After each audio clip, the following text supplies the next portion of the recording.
Tu dinero en acción, episodio 6.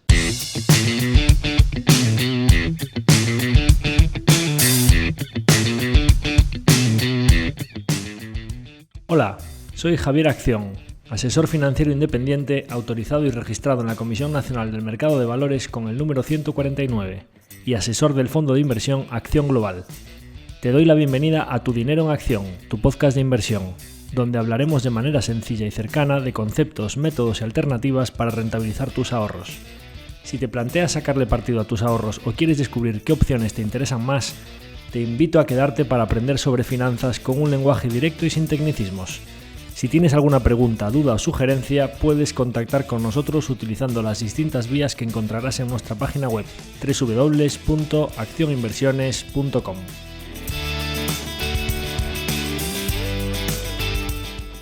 El contenido de este podcast es divulgativo. Las opiniones aquí expuestas son meramente informativas y en ningún caso suponen una recomendación de inversión. Si buscas asesoramiento financiero, debes dirigirte a cualquiera de los asesores autorizados y registrados en la Comisión Nacional del Mercado de Valores.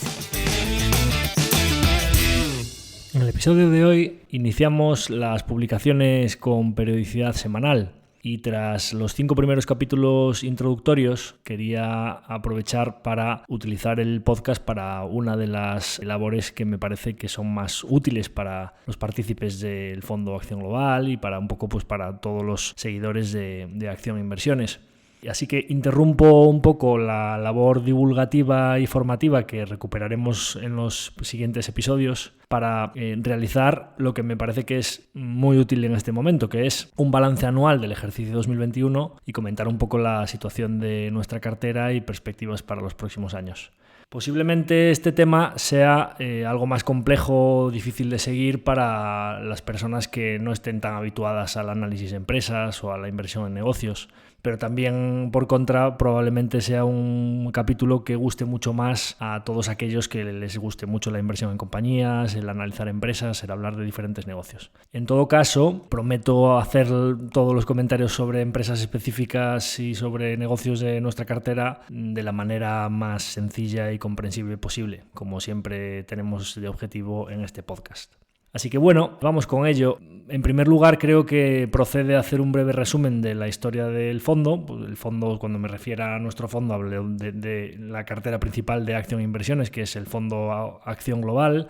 Y como muchos de vosotros ya conoceréis la historia porque estáis en el barco, vamos juntos en este pequeño proyecto, quería hacer una introducción para aquellas personas que sea la primera vez que escuchen hablar de todo esto y sepan un poco de dónde venimos y a dónde vamos, ¿no? Entonces, bueno, pues es una cartera que viene de una sociedad privada que en 2016 se constituyó como fondo de inversión, con diversas ventajas a nivel fiscal, a nivel de liquidez, diversificación, costes, valor liquidativo diario, etcétera.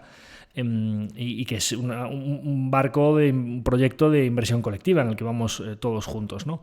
Tanto yo como mi familia tenemos prácticamente todo nuestro patrimonio invertido en el fondo y como que es algo como muy artesanal, muy cercano, en el que prácticamente los partícipes nos conocemos todos. A lo largo de estos años, la cartera que venía del fondo, de la sociedad previa, ha ido evolucionando en su filosofía de inversión, viniendo de una cartera pues, que tenía mucha renta fija, liquidez, incluso invertía en otros vehículos de inversión, muy diversificada, con muchas líneas diferentes, muchos países, muchos sectores. Y a lo largo de estos últimos años, conforme hemos ido desarrollando el proceso de inversión y además se ha estabilizado la entrada de liquidez y además los partícipes ya han ido ganando convicción en el largo plazo y en que podemos asumir volatilidad intermedia para obtener mayores retornos. Ya en el año 2018 hicimos una transición importante a compañías de más calidad y además recientemente, pues en el comienzo del plan 2021-2025, pues aumentamos la exposición general de la cartera hasta niveles, en vez del 50 o 60% que estuvimos los primeros años, a niveles pues del 85 a 95% dependiendo del momento y con una cartera más concentrada, no tanta diversificación.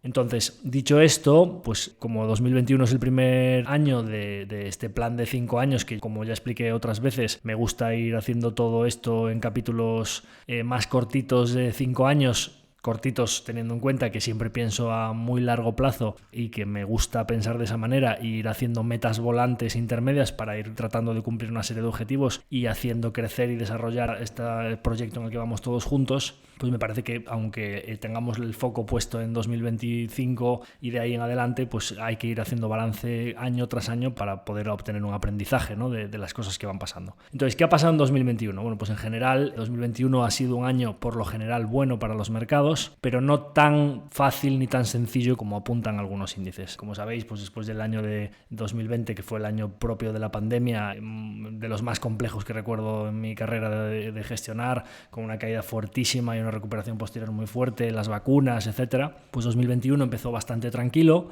Ya en los primeros compases en febrero, entre febrero y mayo, como las compañías tecnológicas muy de digitalización, teletrabajo, videojuegos, etcétera, habían subido mucho en el año 2020, ya se empezó a ver con la reapertura y con todo el tema de las vacunas y demás, algunos síntomas de que algunas compañías esas que habían entrado en lo que podríamos denominar valoraciones de burbuja ya empezaban a pegar algún sustito. Después se volvió a tranquilizar bastante el mercado y de hecho pues hasta septiembre-octubre fue un año relativamente tranquilo. ¿Qué pasa? Bueno, pues que hacia la época final de año el mercado empieza a interpretar que con las tasas de inflación en las que estamos entrando, inflación ocasionada porque durante el COVID se frena la producción de muchos componentes, la extracción de materias primas porque se cierran minas, etcétera, etcétera. Cuando vuelve la demanda después del confinamiento, la demanda no solo se recupera la demanda anterior, sino que hay demanda latente y vuelve la economía muy fuerte y hay roturas de cadena de suministros, puertos congestionados. Entonces, pues roturas de oferta con mucha demanda, pues es inevitable la inflación. Además, también propiciada o empujada o fomentada también pues por todas las ofertas monetarias expansivas que ha habido por los principales bancos centrales en los últimos años, que han inyectado grandes cantidades de liquidez y todavía más para curar el COVID en Estados Unidos principalmente. Inyectaron grandísimas cantidades de liquidez en el sistema para evitar un colapso de liquidez como el que hubo en 2008, y todo eso entró en el mercado muy rápidamente y produjo subida de los activos de riesgo e inflación en la economía real, ¿no? Bueno, pues cuando el mercado empieza a ver que todo eso puede empezar a depurarse y que los tipos de interés van a normalizarse para contener esa inflación, que bueno, los bancos centrales llevan 15 años intentando que haya inflación, pues cuando viene la inflación tampoco tenemos que echarnos las manos a la cabeza, ¿no? Pero es verdad que ellos decían que querían un 2 y pico y ahora están en entornos del 7%, con lo cual, bueno, pues están teniendo un año la inflación que querían para 3, con lo cual el mercado empieza a especular con la posibilidad de que empiecen a subir tipos, posteriormente confirman que probablemente haya hasta 3 subidas este año y probablemente 2 el que viene, y el mercado entonces empieza a depurar todas esas subidas descontroladas que había tenido, y hacia la parte final de año pues ya vienen caídas bastante fuertes en compañías principalmente pues tecnológicas o de crecimiento. Todas estas caídas al final es algo, intento explicarlo de una manera sencilla, o sea, no ha pasado nada con los negocios, sino que lo que cambia el mercado es la valoración que hace de esos negocios. Me explico, si tenemos una compañía que va a ganar 100, 110, 120, 150 y lo va a ganar en los primeros 5 años, cuando los analistas y los fondos de inversión, etcétera, los inversores en general valoran esos flujos muy cercanos, la tasa de descuento, es decir, oye, ¿cuánto le voy a exigir de rendimiento a estos flujos durante los próximos años? Si están muy cercanos esos flujos, cuando hay tipos de interés altos o bajos, a esos flujos, como están muy cercanos, no le afecta en los modelos de valoración que realizan los analistas las variaciones a esa tasa de descuento que se le exija o la tasa de exigencia que se le está poniendo en la valoración. Ahora, cuando tenemos un flujo que a lo mejor en 2030, 2035 a lo mejor viene, pues claro, tenemos muchos más años por delante para que cuando nosotros le metamos una tasa de descuento, le exijamos una rentabilidad, ese flujo tan lejano, cuando lo descontamos a una tasa más alta, se diluye muchísimo más, con lo cual en la valoración cae mucho. Todas esas compañías de gran crecimiento que se espera tanto a futuro de ellas, pues son las principales afectadas de que la tasa de descuento suba simplemente del 0,5 al 1,5%. A lo cual se le suma la prima de renta variable. Es decir, probablemente una compañía que le pasa una tasa de descuento del 4 al 6, pues perfectamente le pueden, sobre todo si los flujos están lejanos, tener un impacto muy relevante en su valoración, ¿no? Y sin que cambie nada en la realidad de la empresa, que esto es importante. La compañía sigue con sus operaciones, sigue ganando lo mismo, sigue facturando lo mismo. A quien le puede afectar es a quien tenga deuda si le suben los tipos de interés, pero no a las compañías principalmente donde invertimos nosotros que no tienen deuda, ¿no? Bueno, para que os hagáis una idea de la dispersión tan grande que ha habido en los retornos de muchas compañías, Estos últimos días leía uno de los informes, ya os dije, cuando hubiese cosas que me gustasen iba a dar nombres propios. Una de las estrategias de inversión que me gustan bastante aquí en España es la del Lier de SICAP, que ya la conoceréis. Y bueno, manda actualizaciones semanales, un poco comentando cosas. Y en una de las actualizaciones que mandaba un texto que me parecía un dato bastante relevante. Y ponía, pues en las compañías del Nasdaq Composite, que son 3.000 empresas, o sea, no estamos hablando de un índice de 20 ni 30 empresas, sino que estamos hablando de mucha cantidad de compañías y lógicamente tienden a ser más pequeñas porque tiene 3.000, no 500 como el Standard & Poor's o 30 como el Dow Jones, sino que es un índice mucho más profundo y con mucho más número de compañías. De las 3.000 compañías, el 43% habían caído un 50% más desde máximos del mercado hasta los mínimos de la corrección, ¿no? Un 50% más, es un desplome similar a 2008, crackdelas.com, etcétera, ¿no? Y eso le ha sucedido a muchas compañías y los índices muy cerca de máximos, sostenidos pues por las FANG, pues ya sabéis, Microsoft, Tesla, Nvidia, Google, Amazon, etcétera, ¿no? Apple, que ha marcado máximos históricos y está ya en 3 trillones, y todas estas compañías pesan mucho en los índices. Bueno, pues un año en general bueno, con toda la reapertura y liquidez en el mercado, tipos más o menos bajos, etcétera, y activos de riesgo haciéndolo bien, pero con más complejidad de lo que parece a simple vista. Nuestra cartera, nuestro fondo, ¿qué ha hecho? Bueno, pues nosotros hemos terminado el año con un 17% arriba. Más o menos el año, pues como pasó con todo el mercado, fue muy tranquilo. Nosotros la corrección entre febrero y mayo prácticamente no la experimentamos porque no teníamos compañías esas tan sobrevaloradas y fue como bastante lineal entre enero y septiembre-octubre, todo seguido hasta más o menos un 24% arriba. Estábamos a finales de verano. De 24 vino la primera corrección de mercado y de 24 pasamos a 12-13% y finalmente los últimos días de diciembre hubo un pequeño repunto y terminamos en 17% arriba. Entonces, parte crítica. Bueno, pues yo creo que en primer lugar siempre me vais a escuchar ser muy exigente conmigo mismo como gestor, como asesor y hacer la objeción de conciencia de un poco de decir, oye, qué cosas se han hecho mal, ¿no? Yo creo que es decir lo que crees que has hecho mal o ver un poco qué cosas se pueden mejorar es fundamental para mejorar como inversores, ¿no? Entonces, bueno, yo creo que no es una excusa hablar de las Big Caps o de las FANG por el hecho de que hayan sido las que han sostenido a los índices en retornos muy altos, porque puedes tener esas compañías en cartera. Es verdad que no puedes tener solo 7 compañías teniendo un fondo, sino que tienes la obligación por regulación de estar más diversificado, salvo que tengas un fondo libre, que no es nuestro caso. Tienes que tener pues un mínimo de 20-25 compañías, ¿no? Entonces, que ha sido bastante complejo para un gestor activo tener 25 o 30 compañías y que ninguna de ellas sufriese un periodo correctivo como este que hemos hablado a finales de mercado, ¿no?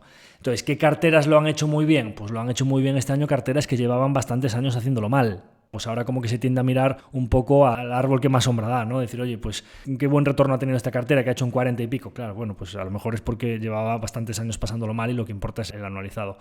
¿Y qué carteras lo han hecho especialmente mal? Bueno, pues gente que yo admiro muchísimo y que veo que llevaba mucho tiempo haciéndolo muy bien. Me da igual, pues Cronos, que lleva años excepcionales y han hecho un año un poco más planito, o fondos como US Avantage o Bailey Gifford, que llevaban años sacándola del estadio y que de repente pues es normal, hay que racionalizar y tienen algo pues bastante más bajito o incluso años en negativo han tenido en 2021, ¿no?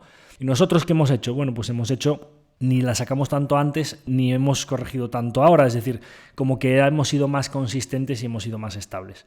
Entonces, bueno, pues para daros algún ejemplo de qué pasa cuando tienes más o menos compañías. Nosotros, pues una de las carteras cercanas, unos familiares que tengo que por motivos, aparte de que ya tienen una gran concentración en el Fondo de Acción Global y querían tener más diversificación por cuestiones fiscales, etcétera, tener una cartera de compañías individuales y la decidieron mantener así en compañías individuales y yo simplemente pues les asesoro en cuanto a qué compañías creo que deben tener, pocos movimientos, sencillez, etcétera, etcétera, ¿no? Bueno, pues esa cartera tiene 8 compañías y ha hecho un 35% en el año 2021. Lleva un 24% anualizado desde que la iniciamos, esa cartera, ¿no?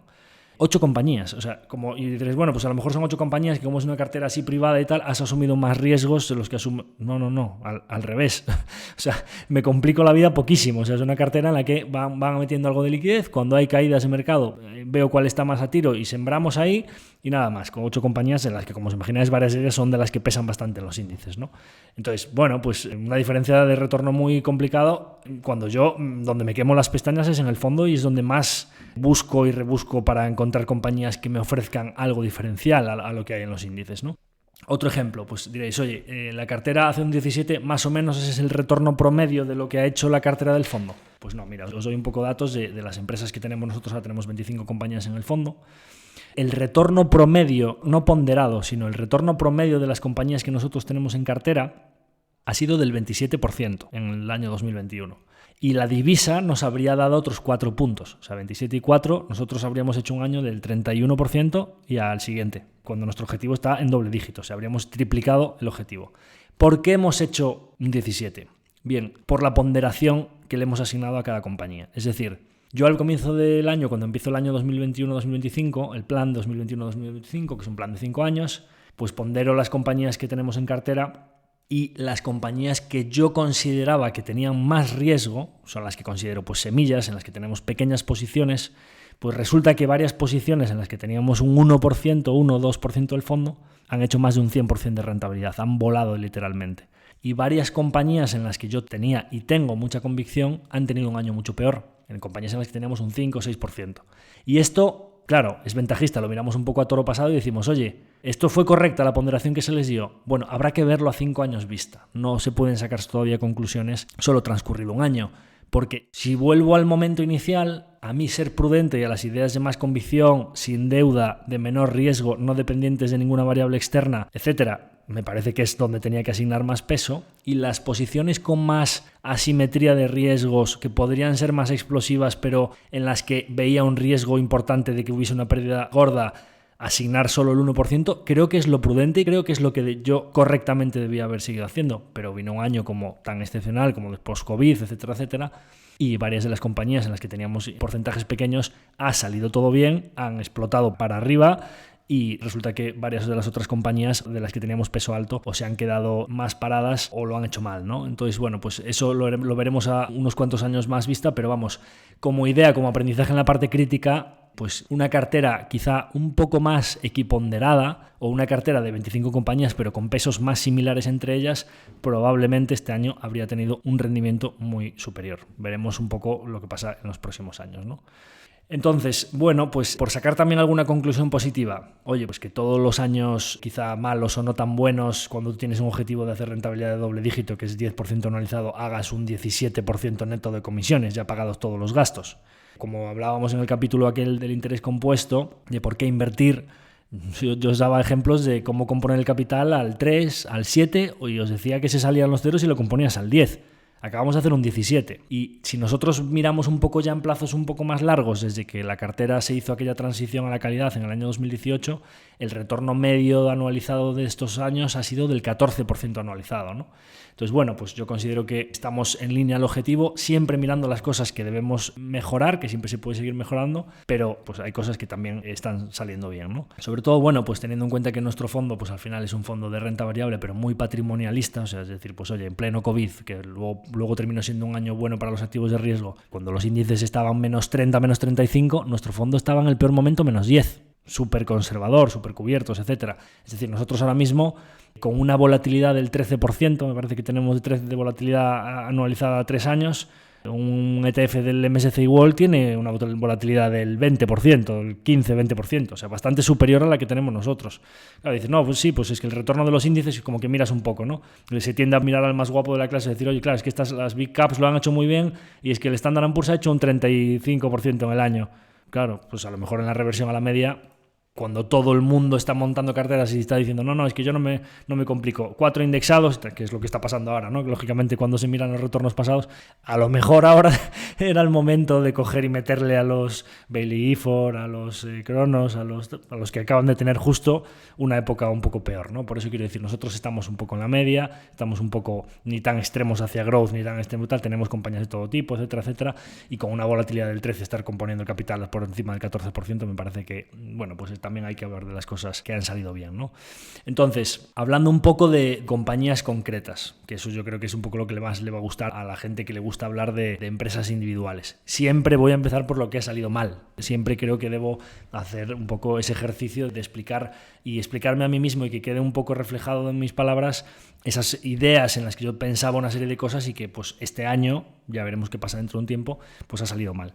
La compañía que más ha restado al performance del fondo en el año ha sido Peloton Interactive, por la que varios de vosotros pues me habéis ido preguntando, etcétera, etcétera, y quería un poco, para las personas que todavía pues no la conozcan o sepan un poco, aparte he hablado públicamente de ella y quería explicar un poco mi visión sobre la situación. Y al final es una compañía que tiene un modelo de negocio que puede ser maravilloso, un modelo por suscripción en el que el hardware paga los gastos generales de la compañía y una vez que el cliente compra el hardware paga una cuota mensual de $39 que tiene márgenes por encima del 70%, muy ligero de activos, muy escalable, puede llegar a ser un negocio global con mucha más conveniencia que ir a un gimnasio, sobre todo en invierno y para personas que no tienen disponibilidad horaria, etcétera, y con un contenido de muchísima calidad, con unas valoraciones extremadamente altas por todos los clientes, una marca con un reconocimiento que tiene uno de los ratings de usuarios más altos del mundo, por encima del de Apple, un negocio gestionado por su propio fundador que está cargado de acciones, bueno, tiene todos los mimbres que nos gustan para un negocio que puede crecer fuerte a largo plazo, ¿no? Con un sector con vientos de cola, como es hábitos de vida más saludable, ejercicio físico, etcétera.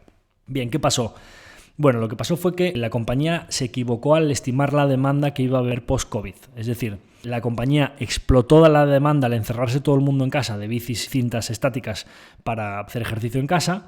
Y era muy difícil, es verdad que hay que reconocer al management que era el guidance, o sea, la guía o la estimación más complicada a la que se enfrentaron en su historia fue la de la reapertura, porque el fitness es un negocio estacional y ya por lo general en verano pues se para mucho el ejercicio físico en casa porque la gente sale más afuera, etcétera, etcétera. Y luego cuando viene el invierno y los propósitos de año nuevo, pues hay una carga fuerte en el sector del fitness de trabajo. Como veréis en los gimnasios, ahora cuando vuelves de vacaciones, llega la vuelta de Reyes, te vas a un gimnasio y es que tienes cola en todas las máquinas. Esperaros a abril, mayo, no queda ni uno de esos. Están ya, la operación bikini ya terminó y están todos ahí luciendo palmito, ¿no? Al sol. Entonces, pues esto le pasa exactamente igual a todas las compañías de fitness, ¿no? Entonces, claro, pues Peloton se encontró con que la estacionalidad normal estaba extrema porque post-COVID con la reapertura la gente prefería hacer ejercicio fuera o salir con una mountain bike o hacer todo lo que no habían podido hacer durante un tiempo. Entonces, le pilla con el pie cambiado porque ellos estaban pensando muy a largo plazo para aumentar la capacidad productiva y poder fabricar todas esas bicis y esas cintas para vender a todos los países del mundo, los países principales donde hay mercados importantes de fitness. Claro, costes al alza, la demanda te flojea un poco, pues lógicamente ha presentado 2 o 3 trimestres seguidos con bajadas de guidance y con resultados peores a los que estimaba el mercado y el mercado es implacable y le han pegado durísimo, ¿no? Entonces, bueno, yo sigo pensando que el negocio es ganador a largo plazo, posiblemente ahora hay una manchita en el expediente del management y tendremos que ver cómo siguen ejecutando. Es verdad que si no hubiese pasado nada con el negocio, yo sería la típica compañía en la que si simplemente cae por devenir del mercado, rebalancearía al alza fuerte la posición y tendría una posición como la que tenía antes, pero lo que ha pasado es que, bueno, pues ahora hay unas dudas en el management de qué va a pasar ahora, de ahora en adelante, qué tal van a seguir ejecutando. No tengo la duda del negocio, sino que simplemente el management debe recuperar la confianza del mercado. Creo que posiblemente le puedan venir esta época difícil, pero que a 3, 4, 5 años vista el negocio pasará el ruido y seguirá siendo ganador, porque tiene ahora mismo 2 millones y pico de suscriptores, con 3 millones y pico, entre 3 y 5 millones, que solo van a tener en menos de 2 o 3 años, al ritmo que va, incluso después de la bajada de guidance. O sea, que tan pronto tenga 4 o 5 millones de suscriptores, es que vamos, me salen los números por todos lados, con lo cual creo que ahora existe una asimetría de riesgo bastante importante, pero es verdad que el riesgo se ha incrementado y entonces pues debemos ser prudentes, ¿no? Con lo cual ahora, así como en otro escenario habría aumentado fuerte la posición, he comprado algunas, pero me he quedado a la espera de ver una mejor ejecución y oye, si más adelante vemos que todo mejora, pues con mayor información. Ahora mismo tenemos una posición del 3 y pico %, que me parece razonable. Si la compañía va muy bien y se multiplica con el paso de los años, vamos a tener un buen beneficio. Claro, siempre tienes riesgo de estar equivocado y que la compañía ejecute mal o que realmente el tamaño del mercado para el fitness en el hogar sea más reducido de lo que yo había estimado, etcétera, etcétera, y que te hayas equivocado. Oye, pues no puedes convertir un error en un drama. Oye, pues mantente a la espera y no sigas metiendo huevos en esa cesta, porque si termina yendo mal, una operación errónea puede terminar siendo un verdadero drama y nunca voy a hacer eso, por supuesto, ni con mi propio dinero, pero mucho menos con el de mis partícipes, ¿no? Entonces eso en cuanto a Peloton. Otra compañía que no ha sido ningún drama, sino que simplemente lo que ha pasado es que lo ha hecho un poco peor que el mercado, ha sido Spotify. Spotify Es un poco diferente el caso a Peloton porque al final lo que ha tenido es una corrección porque lo había hecho muy bien el año anterior. Es decir, nosotros entramos en Spotify a 130, se nos van las acciones como un tiro a 400 y claro, pues de 400 ha racionalizado un poco, ¿no? Posiblemente en Spotify cuando estaba a 400 se había ido un poco de madre la valoración porque había tenido como muchas noticias positivas de las que le gustan al mercado, pues ficharon a Joe Rogan, que es un podcaster hiperconocido de Estados Unidos, en los que más público tiene, en exclusiva, como que pensaron el mercado que iba a atraer a muchísimos oyentes y que Joe Rogan le iba a aumentar muchísimo los suscriptores, habían hecho un podcast con Obama, otro con las Kardashian, etcétera, y como que el mercado empezó a mirar todo el mundo a Spotify como el líder absoluto de la disrupción del audio, de pasar de audio en línea de la radio, que quien quiera ver la tesis Spotify la tenéis colgada en YouTube, buscáis Value Investing en FM Spotify o Javier Acción Spotify y la veis y ahí la explico toda entera en 25 minutos más o menos, pues de repente toda esta transición de audio de demanda a audio en línea, pues Spotify era el rey del mambo y iba a quedarse con todo el mercado y tal. Hombre, las cosas tampoco son así tan rápidas, ¿no? Entonces, de 400, es verdad, yo me mantuve a la espera y simplemente dejé la posición como estaba, y de 400 este año pues ha racionalizado como todas las compañías de crecimiento y la han mandado de 400 a 200 y pico, ¿vale? O sea, nosotros seguimos teniendo un beneficio muy grande en la operación, pero al final pues en 2021 nos ha restado rendimiento Spotify, ¿no? ¿Cómo lo veo yo? Spotify no ha parado de mejorar, ya no solo desde que nosotros la compramos, sino desde que incluso estaba a 400. Todas las partes relevantes de la tesis, los podcasts, bueno, ahora que yo estoy viéndolo un poco desde dentro, el mundo de los podcasts, Anchor, una de las adquisiciones que hizo Spotify para publicar, editar y grabar podcasts y publicarlos en multiplataforma y poder seguir las estadísticas, es un activo bestial. Lo compraron por 120 y pico millones de dólares, quiero recordar. Y se está quedando con el mercado de los podcasts a una velocidad bestial. O sea, ahora mismo en países como España, en los que al final los podcasts y Spotify no llevan tanto tiempo como mercados maduros, los otros oyentes que tengáis podcast me lo podéis decir, pero estamos hablando del 35-40% de los podcasts están en Spotify, cuando hace nada la gran mayoría de las escuchas de podcast estaban en iVoox o en YouTube, y se está quedando muy rápidamente con ese mercado porque al final es la mejor experiencia, la mejor plataforma, la que mejor funciona, la que mejor experiencia del usuario tiene, con lo cual pues al final están ejecutando muy bien.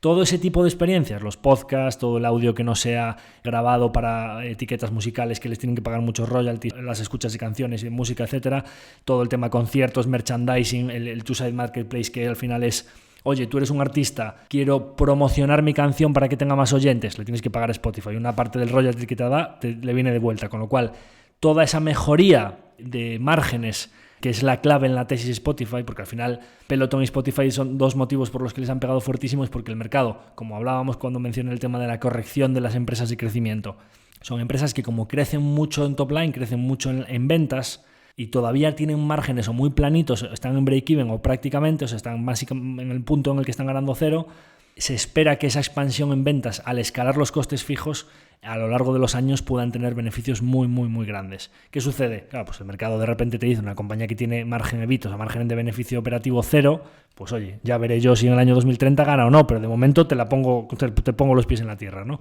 En el caso de Spotify no ha dejado de mejorar, es decir, sigue aumentando en usuarios, sigue aumentando el gross margin, que es una de las claves de la tesis, sigue mejorando en podcast, sigue mejorando en el two-side marketplace, en venta de merchandising, en conciertos.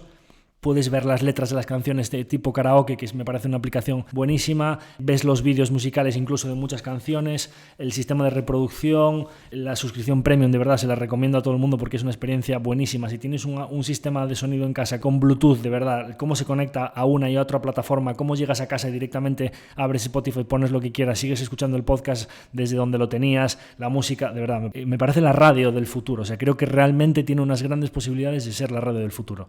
Capitaliza 20 y pico billion, o sea, ahora mismo después de la caída, o sea, me parece una oportunidad tremenda. Bueno, pues ahí sí que es una compañía en la que nosotros hemos aprovechado la caída para aumentar y en la que tenemos ahora mismo el 5 y pico % del fondo, después de la caída, ¿no? Es decir, un caso un poco diferente al de Peloton, donde sí que es verdad que con la caída de mercado es una corrección de mercado, pero la compañía a nivel fundamental no ha dejado de mejorar, ¿no? Con lo cual creo que es una de las compañías en las que podemos ser muy positivos para los próximos tiempos.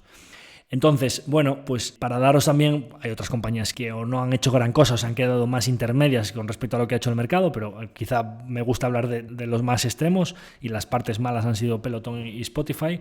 Y me gusta también hablar, que ha ido especialmente bien. Bueno, pues han ido especialmente bien, pues por ejemplo, compañías que han hecho un retorno superior al 100% en el año, pues os voy a mencionar dos, es Deep Tech y Kistos Energy.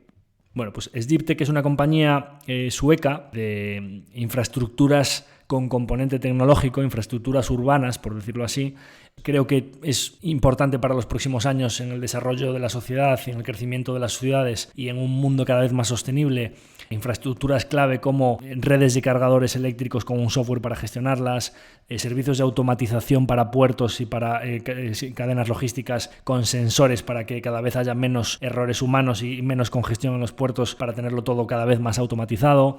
Servicios de entrega de última milla que requieren de frío, pues porque ya sean productos frescos o medicamentos u órganos para hospitales, pues este tipo de servicios de última milla que son de nicho porque no le interesan tanto a las cadenas logísticas grandes porque requieren de frío, tienen márgenes mucho más interesantes, requieren de una presencia mucho más local, de mucha más capilaridad. Bueno, pues Sdiptech se dedica a todo este tipo de negocios. Al final lo que hace es una compañía que va adquiriendo otros negocios de este tipo y cuando va generando caja, pues entre un poquito de deuda, un poquito de acciones de equity o capital de los accionistas y todo el flujo de caja que va generando, adquiere a otros negocios en el mercado. Siempre negocios con márgenes altos y negocios en los que además el retorno sobre el capital invertido tiene posibilidades de reinvertir orgánicamente para que el crecimiento orgánico, es decir, lo que crezca el propio negocio en los próximos años, sea muy interesante. Con lo cual, tú despliegas capital a tasas del 6, 7, 8% anual. El equity, o sea, al final el coste de capital que tienes es del orden de la deuda les cuesta el 1 o 2% y el equity el 3-4%. Estás haciendo adquisiciones a múltiplos de, dependiendo del caso, 7, 8, 9 veces EBIT. Y además tienes un orgánico que anda en el orden del 10%. O sea, es una compañía que con el objetivo de adquisiciones que tiene para los próximos años, con independencia de la subida o bajada de rates, es decir, el múltiplo que pague el mercado por ella en los próximos años, pues perfectamente puede seguir componiendo el capital a tasas del 20-25%. En un entorno de tipos, no sé si van a estar en el 0 o van a estar en el 3, pero vamos, no creo que mucho más arriba. Pues oye, me parece una inversión excepcional. Que nosotros compramos las acciones a 160 coronas a mediados de 2020 y bueno, se fueron como un misil a 500 coronas hace nada, acaba de hacer de máximo. Y en el año 2021 en particular, que ya habían empezado a subir a finales de 2020, pues nos ha hecho como más de un 100%, ¿no? esa compañía. Yo es una empresa que la había mirado ya en 2018 y no me pareció suficientemente atractiva para incorporar la cartera, porque es verdad que funcionaba un poco como un private equity, ¿no? O sea, al final como un capital privado muy apalancada, negocios que no me gustaban, con no mucho crecimiento orgánico y con márgenes bastante pobres, y me parecía que tenía bastante más riesgo. La mantuve en el radar y al final pues lo que terminó pasando es que en 2017-2018 justo incorporaron a un CFO, al director financiero nuevo, que provenía de Lagercraft, que es otro compounder, una empresa buenísima sueca de componentes industriales, eléctricos, etcétera. Aplicó allí todos sus conocimientos, que ya hablaremos de todo esto cuando haga una tesis específica de Sdiptech. Hablaré un poco de la escuela de Berman y Bering, de donde viene este señor, ¿no? Por todas estas empresas, Adtech, Lagercraft, etcétera, pues es una historia preciosa de unos señores suecos que ya desde el año 1920 empezaron a hacer adquisiciones. Bueno, hay un legado en Suecia de compounders estos, de adquiridores en serie, que es una maravilla, ¿no? Pues claro, este señor llegó a Sdiptech y les dijo, oye, pues es que hay que ir a negocios de más calidad, negocios mejores, con mejores márgenes y con mejor crecimiento orgánico, y se pusieron a vender negocios con muy poco crecimiento y márgenes más pobres como ascensores, gestiones de comunidades, etcétera, y se fueron a negocios de más calidad reinvirtiendo para mejorar el perfil de márgenes y perfil de crecimiento orgánico. Bueno, pues la compañía se fue, estaba a 80, 100 coronas en 2018, se ha multiplicado pues en los últimos años por 5, 6, 7 veces, dependiendo desde dónde hagas la medición, ¿no? Es verdad que nosotros entramos un poquito más alto, pero ya con la seguridad de que los negocios que estaba adquiriendo eran mucho mejores, el perfil de deuda me parecía más sano y bueno, pues ahí a la vista están los resultados, ¿no? Es verdad que ahora se ha puesto a un múltiplo más exigente. Nosotros entramos como a 16, 15, 16 veces flujo de caja y ahora está como a 30 y pico, y con motivo, porque el crecimiento es mucho mayor, la calidad es mucho más alta y además es que tiene una bandera SG, porque esto es gestión de residuos, tratamiento de aguas, transporte de última milla, cargadores eléctricos, etcétera. O sea, una bandera SG de tema medioambiental, que esta gente dentro de nada se va a poder emitir bonos verdes al 1% y claro, pues si te puedes financiar así, tu coste de capital es ese, pues lógicamente cuando despliegas a 10 veces esa tasa, lo que sucede con las acciones de los propietarios del negocio, pues ya os imagináis lo que es, ¿no? Entonces, por pasar a la otra compañía que ha salido bien, aquí voy a intentar ser un poquito más breve porque quizá no hay tanto que contar de la tesis. Kistos Energy. Esta es una de las compañías en las que el perfil risk-reward, o sea, el perfil riesgo-recompensa era un poquito más elevado. Es decir, tenía más riesgo, pero es verdad que la recompensa era más alta. Por eso nosotros aquí lo que hicimos fue plantar una semilla. Y por eso es una compañía en la que hemos hecho un 150% en el año y el impacto que ha tenido en el fondo no ha sido tan elevado como podría haber sido si tuviésemos un 5 o un 6%, ¿no? Entonces, ¿qué es lo que ha sucedido? Bueno, dentro del año 2021 ha sido de un 150%, pero es que nosotros compramos las acciones en noviembre del 20, o sea, acaba de hacer un año, y las compramos a 105, es una compañía... Bueno, pues nosotros habíamos tenido una buena experiencia anteriormente con una empresa británica que se llama Rock Rose Energy, que es una empresa de energía, de oil en el Mar del Norte, y el CEO fundador, que se llama Andrew Austin, pues aplica a sectores donde hay posibilidades de hacer adquisiciones a precios muy buenos porque están bajo presión, porque les quedan pocos años por delante, etcétera, etcétera. Aplica sus conocimientos de banca de inversión y pues hace adquisiciones oportunistas, les extrae todo el valor para los accionistas, paga dividendos especiales o hace recompras de acciones y al final gestiona ese activo, hace ventas parciales y compra otros activos nuevos o desarrolla orgánicamente de manera interna los pozos petrolíferos que considere que tienen más valor, etcétera, etcétera, ¿no? Habíamos tenido una experiencia en años anteriores buena en su anterior etapa que al final terminó vendiendo la empresa y entonces de repente pues vuelve un poco a los ruedos. Nosotros nos enteramos de que va a sacar un vehículo nuevo a cotizar y bueno, pues no sé por qué tuvimos la enorme suerte de que no hizo nada de ruido los primeros días, ¿no? Entonces pues yo estuve pendiente y de repente el día que la listaron nosotros no pudimos acudir a la IPO, a la oferta pública inicial que la sacaban a 100 peniques, pero es que el primer día de cotización estaban las acciones entre 100 y 110. Dije, oye, pues es que las compro directamente en el mercado. De hecho nosotros compramos la primera posición a 105 peniques. Desde 105 peniques, sin que hubiese pasado nada, sin que hubiesen comprado ningún activo, se fue como un tiro a 180, solo porque el mercado ya especulaba con la posibilidad de que Andrew hiciese una adquisición muy buena y que al final pues el valor para el accionista fuese mucho más alto que el propio cash que había dentro de la empresa, ¿no? Bueno, pues al final hicieron la adquisición, podéis mirar en los hilos, si queréis en Twitter, buscáis Acción EAFI, Kistos Energy y tenéis varios hilos míos contando todo el activo. Es un pozo petrolífero que está en el Mar del Norte, enfrente de Holanda, a 20 kilómetros de la costa nada más, entre 20 y 40 metros de profundidad, sacan un gas de muchísima calidad, con una alta pureza, con unos márgenes muy buenos porque los costes operativos de la plataforma son muy bajos, la plataforma tiene molinos y placas solares para autoabastecerse, con lo cual pues también tiene un poquito la bandera SG de que no consume, el gas es bastante más limpio que el petróleo y el carbón, directamente por pipelines está conectado con una central de compresión y después de la central de compresión ya lo llevan directamente a la costa. Bueno, pues entonces la adquisición era muy buena, el mercado ya se dio cuenta que efectivamente hacía bien en valorar las acciones a 180, 200 peniques, pero a continuación, y esto es un poco esos gestores que parece que aparte de ejecutar bien, pues están tocados un poco por una varita, a este señor pues le toca la varita de la crisis energética brutal que hay en Europa y él adquiere el activo cuando el gas a la empresa que se lo había adquirido estaba los anteriores años, la métrica del gas es el kWh, kilowatt hour, pues el kilowatt hour estaba entre 9 y 12 euros los años anteriores, imaginaros en el COVID se fue a 6 con el confinamiento, y este lo compra cuando ya está empezando a subir y va por 18, se nos va a 150. Es decir, desde la compra que había hecho él, que él consideraba que ya era muy rentable, porque, vamos a ver, a este señor se le podrán decir muchas cosas, pero lo que no podemos decir con el historial que tiene es que sea tonto. Es decir, si él compra este activo con el gas a 18, aunque él pudiese tener una visión de que el gas es un elemento clave en la transición energética porque no puedes apagar todas las centrales de carbón y dejar de quemar oil y de repente todos molinos y flower power y con plaquitas solares y etcétera, etcétera. No puedes hacer eso de golpe. Necesitas una transición ordenada desde elementos fósiles hasta elementos que son intermitentes como la generación eólica o la generación solar, que no son constantes y no hay una red de almacenamiento de baterías suficiente todavía para toda esa energía. Con lo cual el gas en las centrales de ciclo combinado que más biomasa o que más carbón o que más gas, que es mucho más limpio, ¿no? Entonces, el gas es un elemento en la transición energética fundamental. Este señor puede tener una visión de que en Europa el gas va a ser fundamental los próximos años y que a lo mejor de 18 se le va a ir a 20 o 25 o a 30, pero no creo que nadie creyese que iba a pasar lo que pasó, ¿no? Entonces, bueno, pues eso fue lógicamente suerte.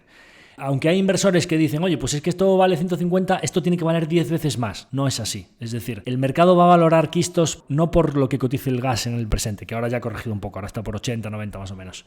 sino al final, como hablábamos un poco antes de la valoración de los activos a futuro, el mercado va a valorar Quistos por el precio al que crea que va a vender el gas de aquí a 5, 6, 7 años vista que tiene el activo de vida útil, ¿no? Y lo que refleja eso es la curva del gas, es decir, hoy en spot está a 80, vale, ¿cómo está a febrero? A 78, ¿cómo está a junio? A 60, ¿y cómo está a febrero del año que viene? A 50. La curva, todos esos precios futuros del gas, que es, oye, yo firmo un contrato contigo que si quieres ahora, aunque esté a 90, yo en febrero del año que viene, si quieres te firmo ya que te lo vendo a 50.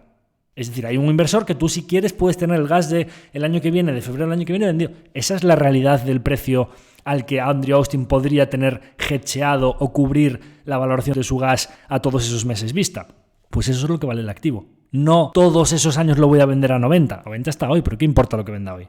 Lo único que importa lo que venda hoy es que todos los días que siga a 90 o a 100, que ha seguido durante muchos meses, están imprimiendo billetes. Y con todos esos billetes se quita toda la deuda, acumula cash y puede acceder a otras compras futuras con un balance mucho más saneado. Con lo cual, no nos importa que esté hoy, nos importa que el precio de hoy dure lo máximo posible, porque estamos imprimiendo billetes y lógicamente pues mejora mucho la situación financiera de la compañía, pero además nos importa la curva. Y si valoramos la curva, pues lógicamente hubo dos momentos en los que Quistos fue muy interesante. La primera fue cuando salió a cotizar a 100, que ahí fue donde tomamos la primera posición, y luego hubo un momento cuando ya readmitieron la compañía a cotización, porque estuvo suspendida durante un tiempo, cuando la readmitieron y ya teníamos la información del activo, la relistaron bastante rápido y durante un tiempo, ya con el gas empezando a subir, estuvo durante bastante tiempo entre 160 y 180 peniques y no se movía de ahí. Yo interpreto que fue porque hubo varios movimientos accionariales de, joder, pues es que en noviembre, pocos meses, había muchos inversores que habían duplicado su dinero. Y ahí hubo un poquito de purga de accionistas que querían vender sus acciones. Pues un fondo que a lo mejor tenía el 5% en Quistos, de repente a los pocos meses tenía el 10% del fondo porque se le había duplicado la posición. No puedes tener tanta posición en una sola compañía. Ahí fue la segunda buena oportunidad. Entonces yo, como ya vi un poco por dónde iban los tiros y el fondo también ha aumentado de volumen porque empezamos el año con 12 o 13 millones y nos habíamos ido a 17 o 18, dije, bueno, pues esa semillita del 1 y pico creo que ahora sí que voy a meterle un poquito más porque creo que ahora vuelve a estar muy interesante.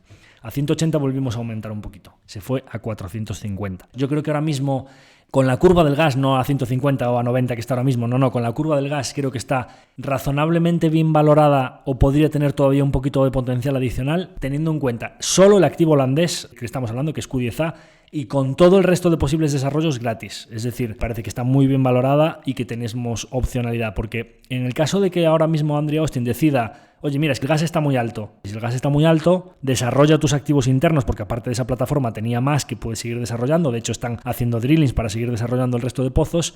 Si suben mucho los precios del gas, realmente tu desarrollo orgánico, ir a poner allí un driller que haga un agujero y saques el gas que tienes ahí al lado, no te cuesta más. Con el mismo CAPEX, pues tienes un activo que vale mucho más porque el gas ha subido. Bien, no, es que se desploma el precio del gas. Vuelve a 20. Que no dice la curva eso, La curva dice que va a estar alto durante bastante tiempo. Pues entonces nuestro activo principal vale menos, pero entonces lo que va a pasar es que todo el cash que ha generado va a poder desplegarlo en adquisiciones nuevas mucho más interesantes. Con lo cual ahora mismo a él se le han abierto muchas posibilidades. Oye, que el gas tira para arriba, reinvierto orgánicamente. Oye, que el gas tira para abajo, tiro de M&A, vuelvo a adquisiciones a precios interesantes. Con lo cual, muy interesante todavía en estos niveles para mantener la posición estable y dejarlos hacer.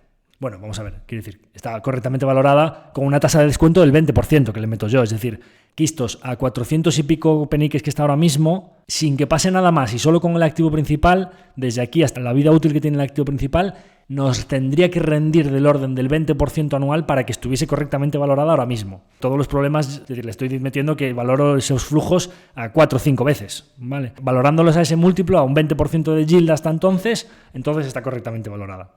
Hombre, si le metes una tasa de descuento del 10, pues Quistos vale 800 o 1000 peniques, pero no voy a hacer eso. Este activo tan dependiente de una variable externa, energético, etcétera, pues lo descuento al 20. Pues claro que le meto una tasa de descuento alta, ¿no? Entonces, bueno, pues esas como dos ejemplos de compañías que han ido excepcionalmente bien. Por comentaros alguna cosa más. ¿Dónde más has estado resembrando últimamente? Oye, pues mira, pues aparte de pequeños rebalanceos en compañías que creo que tienen un futuro muy prometedor, grandes márgenes, grandes posibilidades de reinversión interna, negocios maravillosos con ventajas competitivas, hemos estado aumentando pues en Etsy, en Open Lending, en Airbnb, ya hablaremos de todas estas plataformas y de negocios de este tipo. Pero bueno, en general son compañías que ya teníamos una pequeña posición y lo que hemos hecho es escalar un poquito esa posición conforme el mercado nos ha dado la oportunidad. Negocios nuevos. Realmente nosotros, como comentaba ya en el plan 2021-2025, Lo que irá pasando con nuestra cartera normalmente es que cada vez tendremos más negocios con los miembros para acompañarnos toda la vida. O sea, yo ahora mismo tengo en cartera, tenemos 25 empresas. Posiblemente cuando hablaba antes de una cartera un poquito más equiponderada, con posiciones un poquito más tendiendo al 4 o 5%, en vez de tener algunas del 6 o del 7 o del 8%, probablemente si tienes posiciones del 3 o del 4, probablemente en vez de 25 tendamos a tener entre 27, 28, entre 25 y 30 compañías. Bien. Normalmente de las 25 o 30 compañías, pues yo ahora mismo tengo 15, 20 empresas que son para siempre. Eso es decir, que no las voy a estar moviendo, con lo cual cada vez hay menos posibilidades de que te encuentres una empresa que sea mejor que la peor de las tuyas. Entonces, probablemente, con el paso de los años, cada vez vayamos teniendo menos nuevas empresas. Bueno, pues a mí me gustará siempre hablaros de alguna nueva empresa que hayamos incorporado y a mí me gustaría hablaros hoy de Inditex. Inditex la incorporamos a mediados de año. Es una compañía de sobra conocidos para muchísimos y aparte de NBI Bearings, la segunda compañía española que incorporamos a cartera. Es una compañía que parece que, pues qué aburrido, lleva ahí bastante tiempo, negocio retail, venta de ropa. ¿Qué estás viendo aquí, no? Bien, bueno, para empezar, probablemente si Inditex fuese una compañía con sus headquarters, oficinas centrales y sus accionistas y todos sus empleados estuviese en Boston, probablemente ni me habría fijado en ella o ni hubiese entrado en su capital porque pues dificultad para analizarlo o su acceso a la información pues sería muy diferente a tenerla aquí en Galicia, en Coruña, en Arteixo, a 10 minutos en coche, ¿no? Con lo cual yo levantando el teléfono puedo hablar como pasaba con Align Technology, la fabricante de Invisalign, pues que levanto la agenda del teléfono y tengo 25 personas con las que puedo preguntarles sobre Invisalign, sobre qué está pasando, etcétera, pues aquí tenemos bastante facilidad para saber un poco qué está pasando, qué decisiones están tomando o qué se está cociendo en Inditex. En Inditex básicamente hay dos variables que han afectado recientemente al negocio, el primero, que es el más importante, y el segundo a la cotización.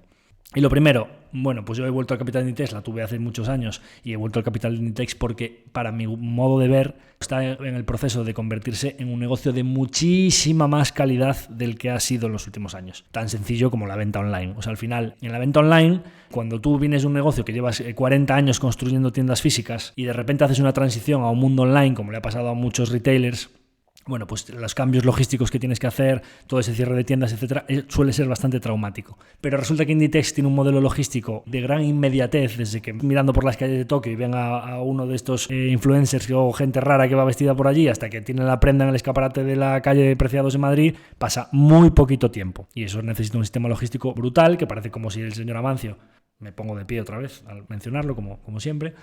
Y alguno dirá, oye, ¿y por qué haces esto? Pues porque hay que vivir en Coruña y para saber el gran legado, la gran deuda que tenemos todos los coruñeses y gallegos con el grandísimo trabajador empresario que tenemos en esta ciudad, ¿no?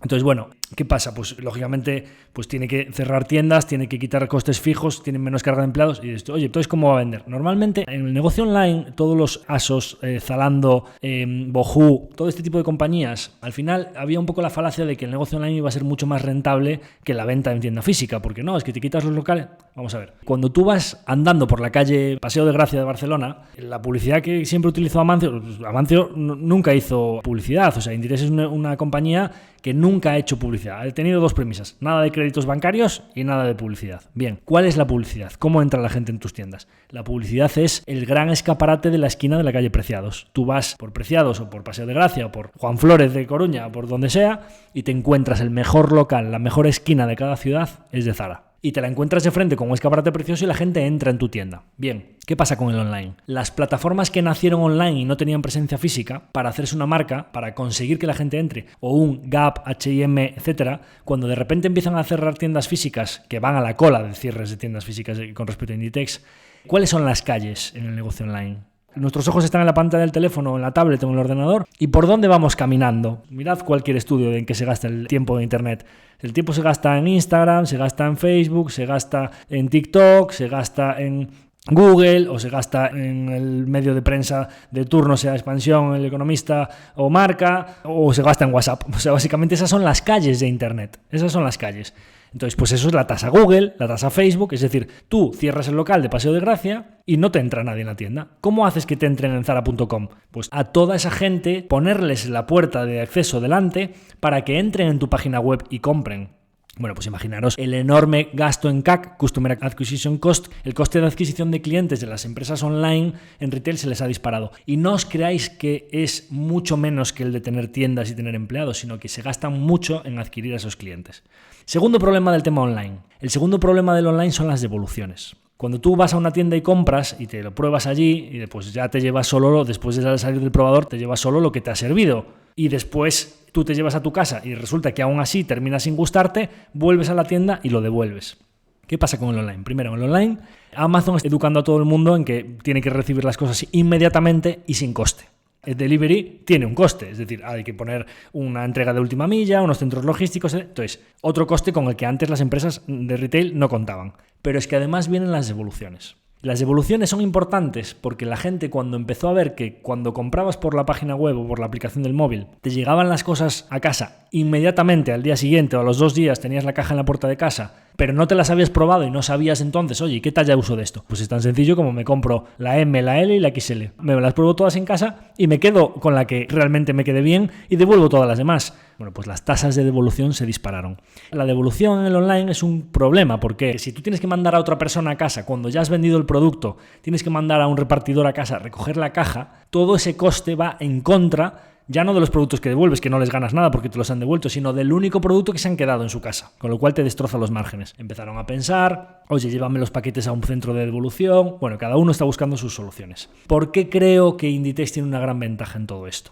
Bien, Inditex, como llevaba tanto tiempo educando a sus consumidores en el fast retailing de, oye, como no paséis por la tienda cada semana, resulta que la colección cambia. Y eso que viste en el maniquí o que viste en el perchero que te gustó tanto, va a volar. Entonces, punto número 1, cuando lo veas, cógelo. Punto número 2, pasa por las tiendas un par de veces por semana porque si no te quedas fuera. Y la gran mayoría del público de Inditex, del público de Zara, va muy habitualmente a las tiendas, pasa por allí. ¿Qué pasó? Vino la pandemia. Cuando vino la pandemia no podíamos ir a las tiendas. ¿Y qué pasó? Pues que el público de Inditex se acostumbró, por entretenimiento o por cultura de que llevaba tantos años yendo a las tiendas, a entrar habitualmente en la app y entrar habitualmente en la web de Inditex. A ver qué hay, a ver que esto está rebajado, esto que lo tengo en la cesta. ¿Me comprendéis? Entonces, ¿qué es lo que ha pasado? Bueno, pues que Inditex, sin pagar ni un duro de tasa Google, porque entras en los informes y en Google, Facebook, Instagram, TikTok, tiende a cero lo que se gasta Inditex en todo eso, tiene, dependiendo del mes, entre 80 y 100 millones de entradas orgánicas, es decir, gente que pone zara.com o en el explorador de internet o lo que sea, sin hacer búsqueda de Google y sin pagar ningún anuncio de Facebook ni de Google Ads, etcétera, etcétera, que entran directamente en la página web a comprar. Ya no os digo yo la app. En la app, toda la gente que se ha instalado la app y que al sumar a esos 100 millones de visitas que tiene la web, directamente abren la app y entran y compran. Con lo cual, te estás quitando los costes de las tiendas y te estás quitando los costes de toda la red de empleados fijos, dependientes, etcétera, etcétera, etcétera, pero te entran orgánicamente a comprar porque les llevas 30 años educando a que hay que ir a diario a la tienda. Con lo cual, tienes la venta y no tienes el coste. Buenísimo para los márgenes. Ahora mismo las ventas online están en el orden del 25-30% y están creciendo al 40% en las ventas online frente a un año como 2020 que estaba todo el mundo encerrado en casa. Cuando tú tienes un bicho del 25% de tus ventas creciendo al 40% y con los márgenes disparándose, solo tienes que esperar a que sucedan las cosas. En el tema de las devoluciones, ¿qué pasa? Preguntadle un poco a la gente que tengáis alrededor que compre en Zara. Mira, ¿cómo haces las devoluciones? Tú te vas a un centro pudo de estos, a un estanco de la esquina a llevar el paquete, te imprimes las etiquetas y tal y lo mandas. Y dices, joder, ¿pero qué va? Pero si eso es un coñazo. Pues lo llevo a la tienda. ¿Cómo que lo llevas a la tienda? Claro, si yo paso 1 o 2 veces a la semana por la tienda, llevo ya la caja, como voy allí a mirar lo que hay, voy a hacer tal, ya devuelvo allí. Es decir, la clientela de Inditex le está haciendo la logística, introduciendo de nuevo ese artículo en su sistema logístico con el código automatizado en el que ellos ya saben hacia dónde tienen que repartir la demanda. Con lo cual, otro coste que tienen los competidores, que Inditex, teniendo un modelo físico y online, que es lo que ellos llaman el inventario integrado de físico online, es decir, ellos tienen una presencia en la que están cerrando tiendas poco rentables, pero manteniendo las tiendas de las grandes capitales, de lo que llaman los flagships, Calle Compostela de Coruña, Preciados de Madrid, etcétera, que esas tiendas son como un centro logístico en la capital de provincia desde el cual pueden repartir su inventario muy rápidamente a toda la provincia. Y además un centro muy grande para que la gente siga moviéndose por allí dentro y llevándoles los productos a la propia tienda. Con lo cual, se quitan un coste y se quitan el otro. Con lo cual, los márgenes creo que solo tienen camino hacia aumentar. Con lo cual, Inditex, previsiblemente con su modelo online y físico, debería ir aumentando su cuota mundial en el mercado de venta de ropa. Con lo cual, aumento de cuota a nivel mundial, márgenes al alza, negocio más ligero de activos en el que mucha de la caja que genere no la necesita para abrir otras tiendas, puede remunerar al accionista pagando dividendos o recomprando acciones, pues creo que es un negocio que parece bastante aburrido, claro beneficiado de la reapertura y que no está nadie mirando para él. Entonces, todo esto en cuanto al negocio. ¿Por qué la cotización lo ha hecho regular últimamente? Bueno, por todo el tema de la transición en el consejo de dirección, etcétera, que es un poco pues lo que teme Amancio. Pues como decíamos antes, nos ponemos de pie. No solo existe uno. ¿Qué va a pasar post Amancio? Porque pues lamentablemente no va a ser eterno y tiene sus años, ¿no? Entonces, bueno, pues ¿qué va a pasar? Pues claro, pues es muy fácil cuando tienes una hija que sale en el Ola, etcétera, que diga, oye, pues Marta Ortega sustituye a Pablo Isla. Bueno, vamos a ver. Primero, Pablo Isla ya no estaba de consejero delegado, sino que ya estaba de presidente. O sea, ya era una transición que ya venía un tiempo preparándose. Segundo, Inditex es una empresa familiar y yo contentísimo como accionista de que siga siendo una empresa familiar. Y parece bastante claro que todas estas decisiones, Amancio, que sigue en sus plenas facultades mentales, las está tomando él. No se ha equivocado en todos estos años, porque hay que pensar que ahora puede haberse equivocado. Bien, no, el CEO nuevo es que tiene poca experiencia. El CEO nuevo, los comentarios que tengo de todos los sitios por los que ha ido pasando, es que tiene una mente brillante, que es un superdotado, y que una mente brillante, ejecutiva, en los tiempos en los que estamos, en los que el plan de negocio de Inditex está marcadísimo lo que tienen que hacer y él tiene que ejecutar, a mí me parece bien. Marta, digo yo, que como presidenta de Inditex, pues hombre, mamando de Inditex toda su vida y conociendo la empresa de arriba abajo como la conoce, con un equipo de trabajo en el que está en la central de Arteixo, que tiene a la gente más experimentada de todas las divisiones a su alrededor, una persona que levanta el teléfono y tiene a John Kortajarena, a Naomi Campbell para un evento en Coruña, o trae a Coldplay a su boda, digo yo que algo de moda, de lo que está pasando a nivel de tendencias en el mundo, algo sabrá. Con lo cual, ¿por qué no dar el voto de confianza cuando además es que su padre sigue en sus plenas facultades y puede ayudarle a hacer ese proceso de transición? Y además otra cosa, debajo del CEO nuevo, que cuando lo presentaron dijeron, oye, consejo de dirección, insistió varias veces, ¿no? Lo que están haciendo es, en vez de hacer una única cabeza visible, que toda la responsabilidad vaya hacia él, hacer una cabeza visible pero con un equipo de dirección ejecutivo debajo, que todos los que están en ese consejo tienen experiencia muy prolongada en las divisiones principales. Zara Woman, Pull&Bear, Zara Home, gente que lleva 10, 15, 20, 30 años, el que menos en la compañía y que se saben todo de arriba abajo. Con lo cual al final pues estás haciendo una decisión más mancomunada, todo más consensuado y digo yo que es gente que sabrá hacia dónde tiene que ir la compañía. Entonces, cotización penalizada porque hay una transición ahí que no le ha gustado mucho al mercado y a mí me parece que las decisiones, más allá de los tiempos, porque cuando hablas internamente con la gente de la compañía dice, bueno, a lo mejor fue un poco antes de lo que se podía esperar, pero creemos que los cambios son muy buenos y van a ser para mejorar la compañía. Oye, cotización penalizada por un riesgo que a mí no me parece que sea tanto riesgo. Negocio mejorando muchísimo su calidad. Bueno, pues por quien le quiera echar un ojo, hombre, no vamos a comparar Zara con Nike, pero echarle un ojo a nivel global, lo que ha hecho Nike con la transición de negocio más ligero de activos, sacarme a todos los distribuidores de bajo margen y hacer mis flagships enormes o venta online, que es un poco la transición que está haciendo Zara, pues mirar lo que ha hecho el mercado con Nike. O sea, es decir, como que el mercado no está viendo esa misma transición en Inditex, yo creo que se puede producir una transición similar y te la estás comprando cuando está con ventas en máximos históricos ya muy por encima de donde estaba en el año 2019, a un múltiplo muy inferior que cuando crecía poco, que cuando era un negocio más intensivo en capital, que cuando tenía tiendas físicas, etc. ¿no? Entonces esas un poco esas discrepancias entre valor y cotización, un poco el valor intrínseco y el valor, la valoración que hace el mercado, que me parece muy interesante. Bueno, pues tenemos una posición media en Inditex del 4 y pico % de manera permanente y con afán de estar a largo plazo en el accionariado de Inditex, ¿no? Entonces, bueno, pues un poco conclusiones de este balance que, como veis, pues tenía mucho que contar del año, un poco perspectivas para el año que viene, etcétera. Creo que las perspectivas para nuestra cartera son razonablemente buenas. Nosotros tenemos una cartera que está muy bien valorada, o sea, un poco para el que tenga miedo a todo esto de la inflación, de la subida de tipos, etcétera. Bueno, primero, la inflación para los negocios como los que nosotros tenemos que tienen poder de fijación de precios es buena. Es decir, en los periodos inflacionistas, los primeros que recogen la subida de los precios son las acciones, con lo cual podemos estar tranquilos. Subida de tipos de interés. Nuestras empresas no tienen deuda. Es decir, en general, la subida de tipos de interés al negocio fundamental de nuestras compañías no le va a afectar.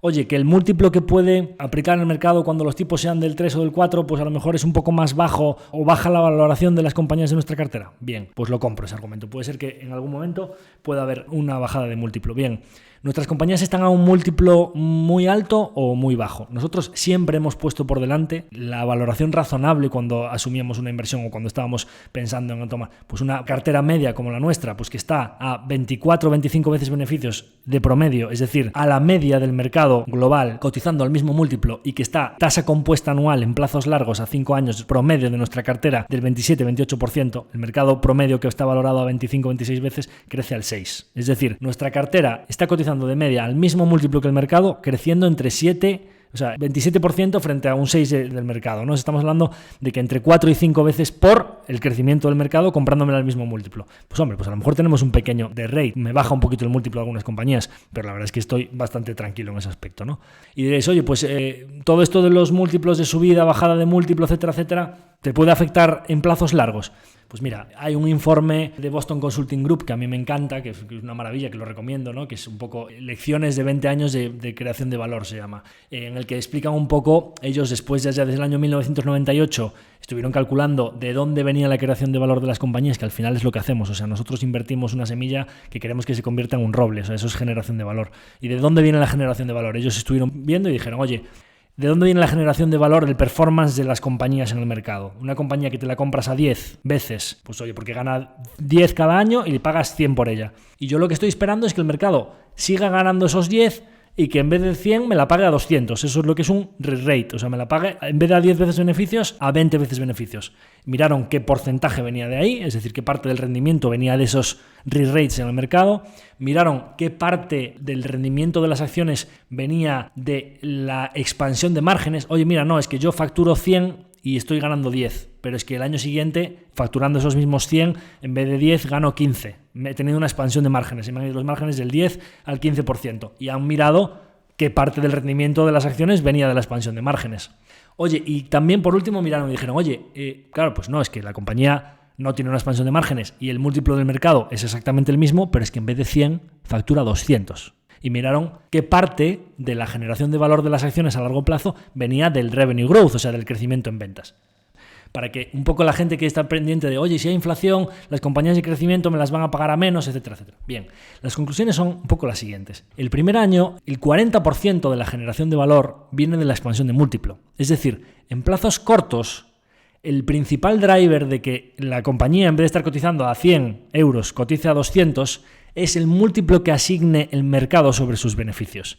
Luego, pues un 15% el free cash flow, un 12% la expansión de márgenes y solo un 30% el crecimiento de ventas. Bien, conforme van pasando el tiempo y ellos en vez de mirar a un año vista, fueron mirando a 3 años vista, a 5 años vista, cuando llegas a 10 años vista te encuentras que el 70% de la creación de valor de las compañías es crecimiento en ventas. El 17% es la expansión de márgenes. Luego el free cash flow, el 1% de la generación de valor en plazos de 10 años en adelante, el 1%, es decir, despreciable, viene del rate que le asigna el mercado, de los procesos de re-rate o de rate. Es decir, realmente, si nosotros lo que estamos buscando es una expansión de múltiplo, de decir, oye, es que no quiero una compañía que crezca, pero me la compro a 7 veces porque espero que se ponga a 14. Realmente estamos siendo inversores de corto plazo. Todo eso que se lleva diciendo tantos años, no, pues yo soy inversión value y compro barato para... Y no, pero es que invierto a largo plazo. No. Tú si lo que buscas es un re-rate de múltiplo, tú realmente eres un inversor de corto plazo. Y tú realmente, si quieres ser inversor, es que yo invierto a 5, 7, 8, 10 años vista. Pues como inviertas a 10 años vista y lo que busques sea una expansión de múltiplo, o sea, vas a estar saltando de compañía en compañía cada año y de inversión a largo plazo la verdad es que tienes poco. La verdad es que eres más bien especulador, ¿no? Y realmente si tú lo que buscas es invertir a 10 años vista y tener una creación de valor a largo plazo en tus inversiones, pues lo que tienes que buscar es crecimiento en ventas, un negocio que vaya a aumentar su facturación y sus beneficios con el paso de los años. Eso es exactamente lo que hacemos nosotros. Es decir, ¿pueden pagarnos nuestras compañías en vez de a 25 veces de media como estamos ahora? Perfectamente. Si se van los tipos de interés al 1, al 2%, se van al 3 o al 4 o al 5%, pues a lo mejor nos la ponen a 15. Bien, vale, perfecto, puedo vivir con ello. Es decir, el crecimiento promedio compuesto en ventas y en beneficios de las compañías de nuestra cartera, a lo mejor el primer año, este año, pues en 2017, a lo mejor este año viene un negativo, no tengo ni idea del corto plazo. Solo tenemos que esperar porque esa generación de valor en plazos largos va a llegar. Bueno, pues conclusiones de todo esto, del balance 2021, de las perspectivas para 2022. Bueno, pues ha sido un año más complejo de lo que ha parecido, aún así creo que el retorno ha sido bueno. en línea con nuestro objetivo. Hemos aprovechado la volatilidad para poner a trabajar una parte importante del efectivo que teníamos, porque empezamos el año en torno al 80 y pico, 90%, estamos al 95% ahora. Y lo más importante, creo que todos los titulares de prensa que se ven por ahí, oye, pues preocupación, inflación, la subida de la luz, la subida de tipos de interés, al final tenéis que tener en cuenta que los medios buscan el clickbait, ese anzuelo de decir, oye, pues voy a apelar a lo más básico del sentimiento humano, que es el miedo, y al final quien está redactando la noticia está buscando un poco los ingresos por publicidad que le va a dar esa noticia, con lo cual cuanto más clics tenga y más anuncios venda, mejor. ¿Qué va a poner? Pues oye, no, es que todo va bien, la generación de empleo está cerca de máximos históricos, hay liquidez en el mercado, los tipos de interés son razonablemente bajos, las empresas están aumentando beneficios, etcétera. El dato de empleo en Estados Unidos es el mejor desde el año 1969, el dato de noviembre de España de empleo, que es un mes de transición, noviembre, que siempre fue malísimo para el empleo, el mejor de la serie histórica. Pues todo tranquilo, todo bien, tranquilos, hay que estar en el mercado y dejar que las empresas hagan su trabajo y que generen valor para nosotros. ¿Cuántos clics tendría eso? O sea, es que a ese periodista lo despiden al día siguiente, ¿no? Es mucho más fácil llamar la atención, decir, realmente la economía está fuerte, las cosas se están moviendo, llevábamos 1 año y pico, casi 2 años encerrados y hay ganas de salir, ganas de hacer cosas, ganas de viajar, falta mucha parte de recuperación todavía por venir, hay liquidez, pues la economía está fuerte, el empleo está fuerte, tenemos liquidez disponible, la gente está con ganas de gastar, de consumir, eso es buenísimo para el mercado, un poquito de inflación, buenísimo para las acciones, un entorno muy propicio para la renta variable. Bueno, pues cuando hay correcciones como estas que ha habido recientemente, que siempre las va a haber un 10 o un 15% después de octubre de 2020 a octubre de 2021, sube nuestro fondo un 50%, ahí no preguntaba nada nadie, ¿no? Es decir, está todo tranquilo. Y después de un 5, pues oye, que te venga un 10, pues es que es normal, eso son las épocas. Hay que aprovechar para invertir y para subir esa tendencia, esa economía fuerte que está creciendo tanto y que en el que está habiendo tanto movimiento, ¿no? Entonces, bueno, pues eso es un poco el resumen y las conclusiones de lo que ha pasado recientemente. Ya me disculpo ahora al finalizar para quien haya llegado hasta aquí, porque creo que ha sido un capítulo bastante más largo de lo que será habitualmente, pero claro, una vez que haces un balance de este tipo, pues lo normal es que también tengas bastantes cosas que cortar, hemos hablado de varias compañías y demás, pero bueno, pues nada, gracias a todos por llegar hasta aquí y sin más, me despido de vosotros, hasta el próximo capítulo.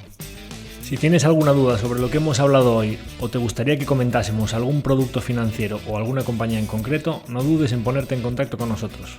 Además, si te ha gustado el programa y crees que puede serle útil a algún conocido o amigo, no dudes en compartírselo. Así nos ayudarás a que este pequeño proyecto siga creciendo. Por supuesto, también sería de ayuda que si te ha gustado nos dieras 5 estrellas en Apple Podcast, el me gusta en iVoox, like en YouTube o el corazón en Spotify, porque así podremos llegar a más personas y hacer que este podcast sea más útil para más gente. Muchas gracias por escucharme y hasta el próximo episodio.